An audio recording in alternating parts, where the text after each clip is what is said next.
हमारे यहाँ शिक्षा प्रणाली थी पहले, वो धर्म और मोक्ष के बीच में काम और अर्थ की व्यवस्था थी। लेकिन आज की व्यवस्था में क्या हो गया, धर्म को भी सिलेबस से हटा दिया गया, पाठ्यक्रम से धर्म चला गया, मोक्ष भी पाठ्यक्रम से चला गया। अब बचे क्या, अर्थ और काम। धन कैसे कमाना है और धन का भोग कैसे करना है, बस यही शिक्षा अब रह गई है। और यही वजह है कि समाज आज दुखी है। रुपया पैसा सबके पास है, गाड़ी बंगला सबके पास में है, बैंक बैलेंस सबके पास में है, कोई कमी नहीं है। अच्छा बताइए, आप जितने यहाँ बैठे हैं कोई अभाव है क्या घर में? फिर आप प्रसन्न क्यों नहीं हो, दुखी क्यों हो? क्या सदैव आप प्रसन्न रहते हो? नहीं रह सकते आप। अभाव है जीवन में, कहीं ना कहीं लगता है ना आपको, खटकता है ना कि कुछ कमी है। वो क्या कमी है, कभी ढूंढने का प्रयास किया?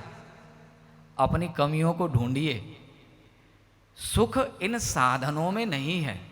साधनों में सुख होता तो जितना वैभव राक्षसों के पास में था, जितना बल इन दैत्य असुरों के पास था, उतना शायद देवताओं के पास भी नहीं था। फिर क्यों दुखी रहे?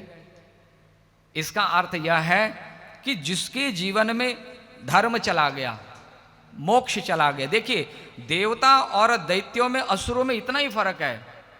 धन संपत्ति वैभव काम और अर्थ देवताओं के पास भी है, लेकिन देवता ज्यादा सुखी दिखाई देते हैं दैत्यों से, असुरों से।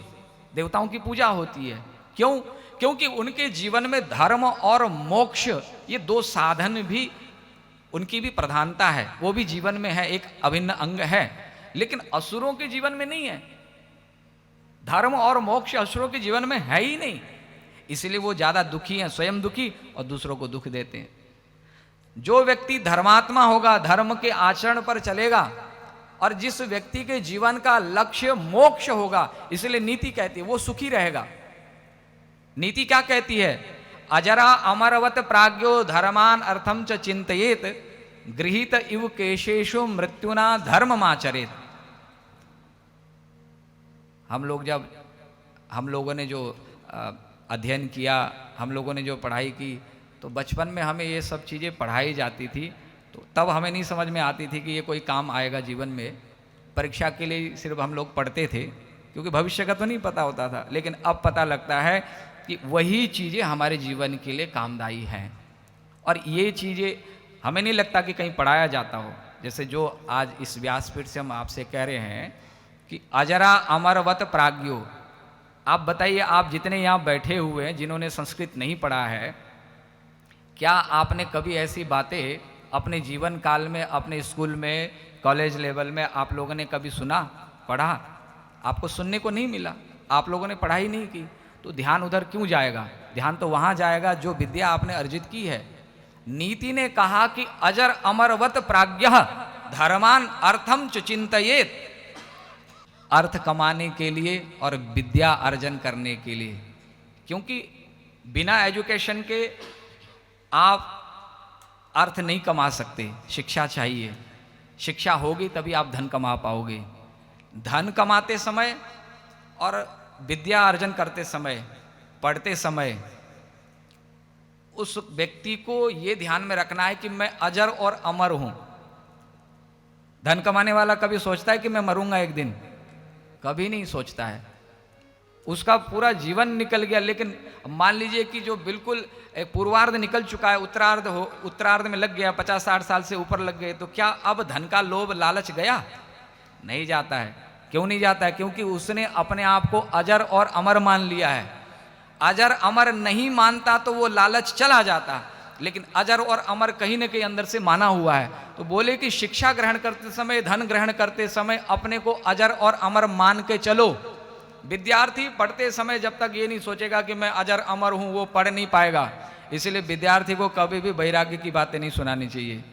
पढ़ाई लिखाई में कुछ नहीं लिखा है। हमने बचपन में एक श्लोक पढ़ा था, पठितव्यम तदपि मर्तव्यम दंत कटाकटेति किम कर्तव्यम। पढ़ोगे तब भी मरोगे, तो दांत किटकिट करने से क्या लाभ? और शंकर पूज्यपाल शंकराचार्य जी महाराज ने तो कहा ही है, भज गोविंदम भज गोविंदम भज गोविंदम मूढ़मते। क्या वो डुकरियां करने, डुकरियां करने, क्योंकि व्याकरण पढ़ते हैं तो वो व्याकरण पढ़ने वाला संस्कृत का विद्यार्थी वो सूत्र रटता रहता। तो शंकराचार्य जी ने कहा कि ये डुकरियाँ करने अंतिम में तुम्हारा काम नहीं आएगा, भज गोविंदम ही काम आएगा। तो शंकराचार्य जैसे शिव के अवतार महाभाग ने भी कहा अंतिम में तो गोविंद ही काम आएगा, इसलिए गोविंद को भजो। अर्थात धर्म और मोक्ष, अर्थ और काम जीवन में चाहिए, ये नहीं कि इसका तिरस्कार है, लेकिन धर्म और मोक्ष के बीच में इसकी शोभा रहती है, इससे रहित तो शोभा नहीं है। तो अजरा अमरवत प्राज्ञो धर्मान अर्थम च चिंतयेत। और इसके साथ में दूसरी बात जरूर याद रखे, गृहीत इव केशेषु मृत्युना धर्ममाचरेत। पहली बात ये याद रखे कि मैं अजर अमर हूं तो विद्या इस प्रकार से पढ़ी जाए, धन इस प्रकार कमाया जाए, उत्साह बढ़ेगा। लेकिन उसके साथ में एक बात ये भी याद रखी जाए कि मेरे बालों को, मेरे जूड़े को काल ने ऐसे पकड़ रखा है, कभी भी किसी भी समय घुमा सकता है। जब ये अर्थात मृत्यु का भय भी सिर पर बना रहे, जब ऐसा होगा तो क्या होगा, वो मृत्यु ना धर्मम आचरेत। मृत्यु मेरे सिर पर है तो उस मृत्यु से बचने के लिए मुझे क्या करना है, धर्मम आचरेत, धर्म पूर्वक आचरण करो। अर्थात धन कमाओ धर्म संगत रीति से, कामनाओं का भोग करो धर्म संगत रीति से, शास्त्र विरुद्ध नहीं, शास्त्र युक्त होकर के, तब तुम्हें ये काम और अर्थ तुम्हारे जीवन को दुखदाई नहीं बनाएंगे, सुखदाई बनाएंगे। इसलिए जितने भी धर्मात्मा हैं जो धर्म पूर्वक धनोपार्जन करते हैं, धर्म पूर्वक शास्त्र अध्ययन करते हैं, धर्म पूर्वक जीवन व्यतीत करते हैं, उनका जीवन बड़ा आनंददायी रहता है। असुर लोग इसलिए दुखी है।